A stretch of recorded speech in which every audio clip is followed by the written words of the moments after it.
देख रहे हैं और मेरा नाम है अंजलि तिवारी। महिलाओं की संघर्ष तक में बहुत बहुत स्वागत है आप सभी का। मैं आज एक ऐसी महिला को मिलवाने जा रही हूँ जो कि एक समाज सेवी है और निःशुल्क संस्था चलाती है। ऐसी महिलाओं को सामने लेके आ रही हैं जो कि कार्य करने में समर्थ नहीं है, उनका पूरा सपोर्ट कर रही हैं और पटना में जाना माना चेहरा अभी नजर आ रहा है। मैं बात कर रही हूँ शबनम लता की, जो कि पटना की एक ऐसी सुर्खियाँ बनी हुई है जो महिलाओं का सपोर्ट कर रही है। मैं आपका ज़्यादा टाइम वेस्ट नहीं करूंगी और उनसे मिलाऊंगी और सारे मुद्दे पे बातचीत करूंगी, क्योंकि ये बहुत ही बड़ी मुद्दा है। एक पुरुष जब अपने जीवन में संघर्ष करता है तो उसको लोग जिम्मेदारी बताते हैं कि ये आपके कंधे पर जिम्मेदारी है तो निभाना है, लेकिन जब एक महिला संघर्ष करती है तो पूरा समाज उसके साथ खड़ा होता है। और कुछ लोग ऐसे भी होते हैं जो खिलाफ खड़े हो जाते हैं कि शायद महिलाओं को इस तरीके का कार्य नहीं करना चाहिए, लेकिन अगर महिलाएं इस तरीके का कार्य ना करें तो शायद समाज नहीं सुधरेगा और जो महिला पीछे रह चुकी है ना, वो पीछे ही रह जाएंगी, आगे आने की हिम्मत नहीं करेंगी। तो ऐसे महिला के जज्बा को तो मैं अपनी तरफ से पूरा सलाम करती हूँ कि महिलाओं को आगे लाके संस्था के साथ जुड़ के काम करने का मौका दिया जाता है। लेकिन मैं उनसे बात करती हूँ कि इस संस्था को चालू करने से पहले उनका क्या सोच रहा है और इसे कितना आगे तक लेके जाना चाहती है, महिलाओं को कितना सपोर्ट कर रही है, लड़कियों के साथ भी बहुत सारी प्रॉब्लम है, उसे किस नजरिए से देख रही है। बहुत बहुत स्वागत है आपका हमारे चैनल पर। कैसी हैं आप? बहुत बढ़िया। पटना की जानी मानी चेहरों में से अभी आप एक नजर आ रही हैं, शबनम लता। तो क्या कुछ नया इस बार देखने को मिल रहा है, क्योंकि बहुत सारी संस्था ऑलरेडी काम कर रही है और आप महिलाओं के हित में काम कर रही है, निःशुल्क संस्था चला रही है, कोचिंग संस्था भी चला रही है, सिलाई सेंटर जो है निःशुल्क चला रही है, क्या कुछ नया सोच है इस बार? नया सोच तो देखिए, जब युवा पीढ़ी जब आगे आती है तो नई सोच के साथ ही आती है। तो मैंने जब ये शुरू किया था, स्टार्ट किया था, तो महिलाओं के लिए सोच के स्टार्ट किया था कि हमें ग्राउंड लेवल की जो महिलाएं हैं, जो खास के बहुत पिछड़ी हुई हैं, उनके पास बहुत सारे टैलेंट है पर वो बाहर नहीं आ पाता है। इसलिए नहीं आ पाता कि उन्हें लोग जागरूक नहीं कर सकते, और ये इतना ग्राउंड लेवल पे है कि उनके पास कोई जाति नहीं है, कोई संस्था वहाँ तक पहुँच नहीं पाती। संस्था है, नो डाउट, बहुत सारी संस्था काम करी है, मैंने भी बहुत सारी संस्थाओं से जुड़ा है, और मुझे ऐसा लगा कि शायद वो वहाँ तक नहीं पहुँच पाते हैं जहाँ हमारी महिलाएं टैलेंटेड तो हैं पर उनकी टैलेंट बाहर नहीं आ पाती। तो मैं इनके लिए एक नई सोच यही लेकर आई कि मैं इनके पास जो इनके अंदर टैलेंट है, मैं उनको बाहर की ओर लाऊं, इनके अंदर हिम्मत जगाऊं कि आप अपने हक की लड़ाई खुद लड़ें, आपके अंदर वो ताकत है कि आप दुनिया बदल सकते हैं। बहुत सारी दिक्कत है बिहार में, तो सबसे ज़्यादा दिक्कत है महिलाओं के साथ शोषण भी होता है। कई जगहों पे ऐसा देखा जाता है कि जब महिलाएं निकल के बाहर आती हैं काम करने तो कुछ लोग होते हैं जो डिमोटिवेट करते हैं, महिलाओं के लिए तो ये काम बना ही नहीं है, ये क्या कर रही है फालतू में, ऐसा कुछ सुनने को मिलता है। हाँ, ये सब तो देखिए, हमारी क्या है, तो हम आधी आबादी, लेकिन हमें लोग आज भी, हम रहते हैं पुरुष प्रधान देश में, जहाँ पे महिलाओं को अगर आप बहुत आगे बढ़ने लगते हैं तो 10 लोग पीछे भी खींचते हैं। और ऐसा नहीं कि पुरुष खींचते हैं, महिलाएं भी खींचती हैं, महिलाएं भी पीछे की ओर खींचती हैं। वो आपको डिमोटिवेट करेंगे हर कदम कदम पे, अरे क्या कर रही हो। तो मैं तो सिर्फ लेट इट भी करती हूँ। एक कहावत है ना, कुत्ता भूखे हजार हाथी चले बाजार। अगर आपको काम करना है तो आपको ये सब लेट इट भी करना होगा। मुझे भी लोग बोलते हैं, डिमोटिवेट करते हैं, लेकिन मैं लोगों को जागरूक करती हूँ। मैं बोलती हूँ पहले अपने आत्मसम्मान की रक्षा करो, कोई क्या बोल रहा है इससे मतलब नहीं, आपको क्या करना है अपने परिवार के लिए, अपने समाज के लिए, अपने देश के लिए, अपने राज्य के लिए। वो हम ही हैं जो बदल सकते हैं इस देश को, इस राज्य को, इस समाज को।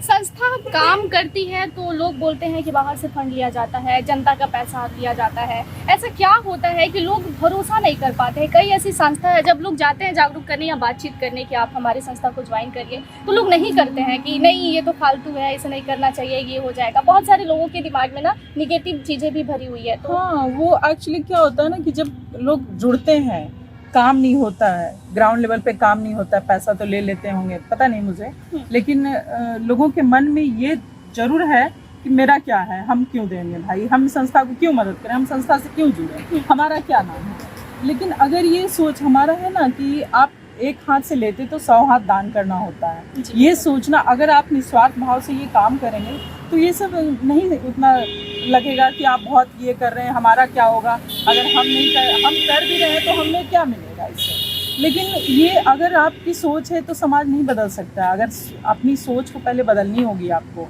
और ये सोच का बदलाव आना बहुत ज़रूरी है। और जुनून कहाँ से आया आपके अंदर? कि मुझे समाज सेवी बनना है, समाज क्योंकि बहुत यंग है, अब इस उम्र में तो महिलाएं ये बात नहीं सोच पाती है कि मैं समाज का सेवा करूं। एक्चुअली में इस उम्र में महिलाएं कितनी पार्टी करती हैं, पार्टीज करती हैं, बिल्कुल, मैं भी shopping थोड़ा सा करती है। हाँ बिल्कुल, मैं भी ये सब करती थी थोड़ा। लेकिन जब मैंने इलेक्शन लड़ा, जब चुनाव में लड़ी, जिला परिषद का चुनाव लड़ा था मैंने, तो जब मैं गाँव का भ्रमण कर रही थी, गाँव का दौरा कर रही थी, उस वक्त मैंने देखा कि महिलाएं बहुत पिछड़ी हुई। हम तो फिर भी हम शहर में रहते हैं, हमारी बहुत सारी ऐसी महिलाएं जो बहुत आगे हैं, ऐसा नहीं है, वो साथ के आगे चल रही हैं सही बात। बहुत। लेकिन हमारी जो गांव की ग्रामीण क्षेत्र की महिलाएं हैं वो बहुत पिछड़ी हुई हैं। तो उनके लिए मैंने ये सोचा, और मेरे अंदर ये आया कि मैं फालतू का टाइम वेस्ट कर रही हूँ अपने ये पार्टीज वो पार्टीज।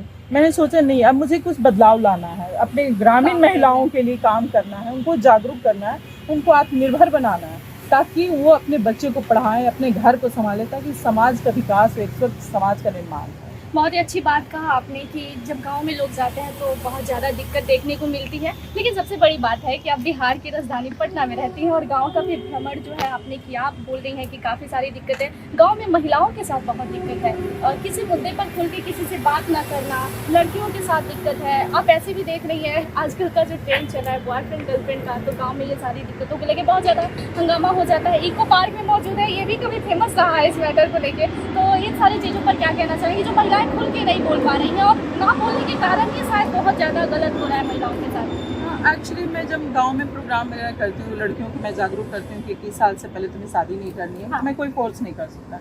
तो उनके पेरेंट्स उनके जो हैं वो बोलते हैं कि क्या होता है ना कि जैसे थोड़े बड़े होते हैं तो बच्चे भाग जाते हैं। ये सब कदम क्यों उठाते हैं, ये कभी आपने पेरेंट्स लोगों ने सोचा है? ये शिक्षा की कमी है, उनको जागरूकता की उनके अंदर कमी है। अगर लड़कियां शिक्षित होंगी, मैं उनको समझाती हूँ कि ये शादी और ये सब तो अपने टाइम पे हो जाना है, बट तुम्हें अपने पैरों पे खड़े होना है, तुम्हें जागरूक होना है, इस समाज के लिए, देश के लिए कुछ करना है। यही सिर्फ एक काम नहीं है, और भी बहुत सारे काम है जो हमें अपना कर्तव्य याद दिलाते हैं उसको कि हमें क्या इस देश के प्रति, समाज के प्रति क्या कर्तव्य है।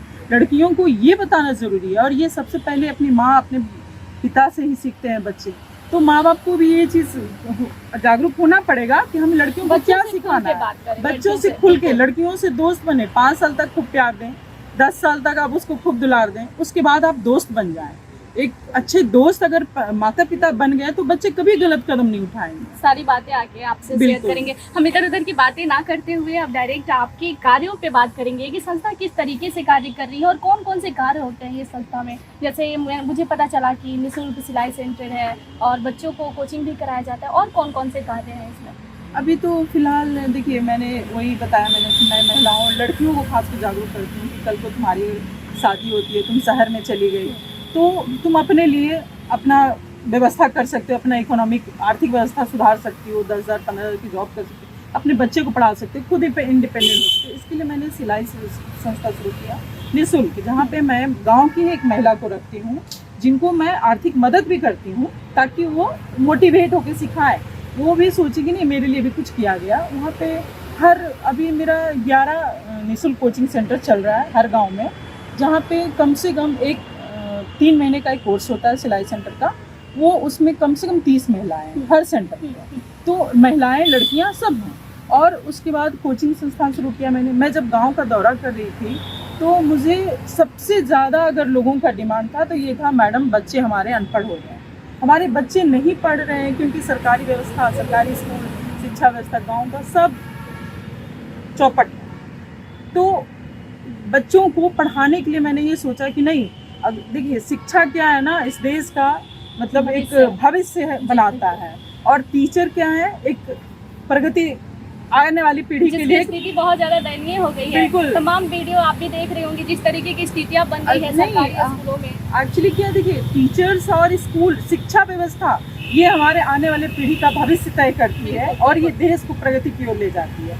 तो सबसे पहले शिक्षा व्यवस्था का स्तर अच्छा होना चाहिए। जो हमारे दुर्भाग्य है कि बिहार में, हमारे पूरे भारतवर्ष में शिक्षा व्यवस्था चौपट है, जहाँ पे बच्चों को पेरेंट्स 150 रुपया दे के कोचिंग नहीं पढ़ा सकते, वहाँ पे बच्चे कैसे पढ़ेंगे? आपको पता होना चाहिए कि मैं गांव में लोगों से मिली, वहाँ पे लोग बोलते हैं कि इंटर पास कर गए बच्चे हमारे, लेकिन सिर्फ नाम के अलावा कुछ नहीं आता लिखने। अब आप सोच सकते हैं कि कितनी दुर्भाग्य है ये बिहार के लिए कि हमारा भविष्य कहाँ जा रहा है, जो इस देश के भविष्य। लड़कियां और महिलाएं जुड़ी हुई इस संस्था के साथ अभी तक हमारे पास महिलाएं ऑलमोस्ट 400 हैं बच्चे हमारे पास, 700 से 800 बच्चे हमारे पास ट्यूशन फ्री कोचिंग कर रहे हैं। और 1 महीना के अंदर आप देखेंगे चेंजेस बच्चों में कि वो बच्चे लगते ही नहीं है, वो लगते हैं हमारे शहर के बच्चे हैं, इतने अच्छे से बात करते हैं। मैं उनसे हमेशा कांटेक्ट में रहती हूँ बच्चों से। इसकी शुरुआत कहाँ से हुई है, कौन से जगह पे? इसमें अगर कोई जुड़ना चाहे कि मुझे संस्था के साथ जुड़ के और अपना कैरियर बनाना है तो क्या कुछ करना होगा उसके लिए? बच्चे ये संस्था से जुड़ने के लिए कुछ नहीं, मैंने व्हाट्सएप पे सारा ग्रुप बनाया हुआ है, जो भी जुड़ना चाहते हो जुड़ सकते हैं। हमारा वेबसाइट पेज अभी बन रहा है, वो मैं फेसबुक पे डालूंगी, उससे भी उसके थ्रू भी वो जुड़ सकते हैं। और हमारा सब फेसबुक पे आता है, सारा अपडेट होते रहता है ताकि लोगों को पता चले और लोग जुड़ें और लोग मदद भी करें कुछ। आगे की क्या प्लानिंग है इसमें? आगे की मेरी प्लानिंग अभी देखो, अभी तो मैं जिला स्तर पर चला रही हूँ और आगे की अगर लोगों का साथ रहा तो मैं पूरे बिहार में ये करना चाहूँगी, लेकिन एक अकेली मैं नहीं कर सकती हूँ। लोगों का साथ चाहिए, हमें थोड़ी बहुत सरकार की भी साथ चाहिए, क्योंकि मैं ये बहुत बड़ा काम कर रही हूँ। मुझे लगता है कि मैं जो कर रही हूँ 700 बच्चों को अगर मैं पढ़ा रही हूँ, अगर अब आप सोचेंगे कि 10 साल के बच्चे, 10 साल के बाद ये सारे बच्चे अगर अच्छे इंसान बन जाते हैं तो क्राइम बंद हो जाएगा, रेप, हत्या, बलात्कार, लूट बंद हो जाएगा। कहीं से कोई है ऐसा पर्सन जो पर्दे के पीछे रह के आपका सपोर्ट कर रहा है और इस कार्यों में आपको मोटिवेट कर रहा है क्या? हाँ है, अब मेरे हस्बैंड हैं, मुझे बहुत काफ़ी सपोर्ट करते हैं। तो कुछ बता ही दीजिए फिर। हस्बैंड का बात आया है तो फिर कुछ बताइए, वो काबिलियत, वो खासियत जो महिलाओं को सपोर्ट करना एक हस्बैंड में होना चाहिए ताकि महिला आगे बढ़ सके, तो वो बताइए कुछ।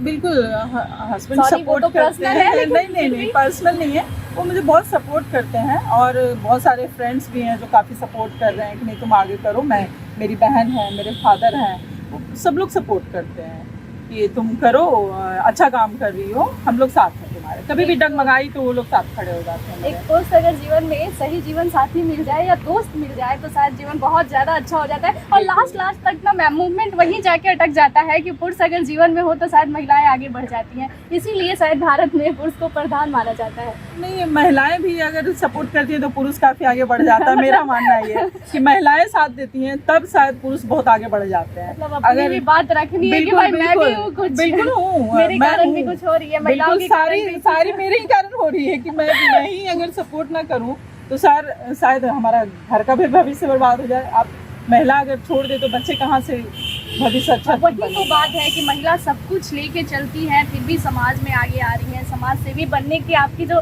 दिमाग में ये बातें आई है कि मुझे समाज का सेवा करना है, बच्चे हैं, फैमिली है, ससुराल, मायका, कई सारी औरतें जो हैं इसी में फंस के रह जाती हैं, नहीं सोच पाती हैं और आप बाहर निकल के कार्य कर रही हैं, बहुत ही अच्छी बात है। लास्ट में आपसे सवाल करना चाहूँगी कि हमारे मीडिया दर्शन के माध्यम से आप क्या मैसेज देना चाहेंगी महिलाओं को और उन बच्चियों को जो आपकी संस्था के साथ जुड़ी हैं और जो आगे जुड़ना चाहती हैं? मैं मीडिया दर्शन के द्वारा मैं लोगों को मैसेज देना चाहती हूँ, खास के जो शहर में महिलाएं हैं, जो मॉडर्न महिलाएं, उनको कि थोड़ा सा टाइम आप गांव जाकर स्पेंड करें उन महिलाओं के साथ जिनको बहुत जागरूक करने की ज़रूरत है, जिनको आर्थिक मदद की ज़रूरत है। मुझे लगता है इधर उधर बर्बाद करने से टाइम और पैसा बेस्ट है कि आप थोड़ा सा अपने गाँव जाके थोड़ा टाइम स्पेंड करें लोगों के साथ। और जो हमारे संस्था से जुड़ी हुई लड़कियां, उनको तो मैं जागरूक कर रही हूँ, उनको मैं इंडिपेंडेंट कर रही हूँ।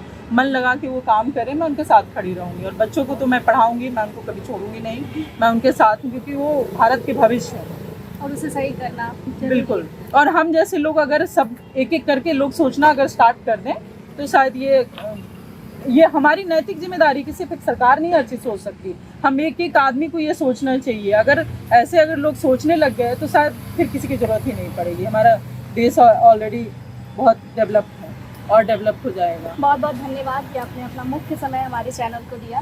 धन्यवाद। जैसा कि आप लोगों ने सुना कि शबनम लता ने बताया कि महिलाएं जो है इस उम्र में, मैंने क्योंकि उम्र की बात की कि इस उम्र में समाज सेवा करने के बारे में सोचना तो शायद महिला सोचती ही नहीं है, क्योंकि अन्य कार्यों में इतना ज़्यादा बिजी है कि वो नहीं सोच पा रही है कि समाज में क्या हो रहा है, हमारे आसपास के इलाकों में क्या हो रहा है। लेकिन ये जो है बहुत ही अच्छा कार्य कर रही हैं, एक संस्था ऐसा चला रही हैं जो कि निःशुल्क है और बच्चियाँ जुड़ रही हैं। उन्होंने बताया कि 600 से 700 वैसी महिला और बच्चियाँ हैं जो इनके संस्था के साथ जुड़ी हैं और कुछ सीख रही हैं, कुछ करने की प्रयास कर रही हैं। ऐसी महिला को तो मैं दिल से सलाम करती हूँ और बिहार में ऐसा होना भी चाहिए क्योंकि बहुत ज़्यादा कम देखने को मिलता है महिलाएं इस चीज़ को अगर जागरूक करने लग जाए, शायद पुरुषों के अकॉर्डिंग, तो लड़कियां और महिलाओं में एक अलग ही जुनून आएगा और वो कार्य करने की कोशिश करेंगी और बिहार में बदलाव होगा, जो कि नहीं देखने को मिल रहा है। बिहार की स्थिति महिलाओं के मामले में मैं बार बार बोलती हूँ बहुत ही जर्जर हो गई है, क्योंकि लोग बाहर निकल के बात नहीं करना चाहते, महिलाएं जॉब नहीं करना चाहती, अगर जाती भी हैं तो उनका शोषण शुरू हो जाता है। अन्य बहुत सारी ऐसी समस्याएं हैं जिन पर वो बात नहीं करना चाहती हैं। लता जी ने बताया कि गांव में, अगर आप शहर में हैं तो गांव में जाके टाइम जरूर स्पेंड कीजिए, औरतों से बात करिए और देखिए कि गांव में क्या क्या दिक्कतें हैं, और महिलाओं जो अपनी लाइफ जी रही है ना, शहर के अकॉर्डिंग गांव में बहुत ज़्यादा दिक्कत होता है। तो आप हमारे कमेंट बॉक्स में ज़रूर बताइएगा कि लता जी इस मुद्दे पर आगे किस तरीके से कार्य कर सकती हैं, और भी कोई समस्या, अगर कोई क्वेश्चन हमसे छूट गई हो तो आप कमेंट बॉक्स में ज़रूर करिएगा, ताकि अगली बार जब भी मैं इनसे मिलूँ तो उस पर बातचीत कर पाऊँ। धन्यवाद। ऐसी तमाम बड़ी खबरों के लिए जुड़े रहे हमारे साथ। प्लीज़ हमारे चैनल को लाइक, सब्सक्राइब और शेयर जरूर करें।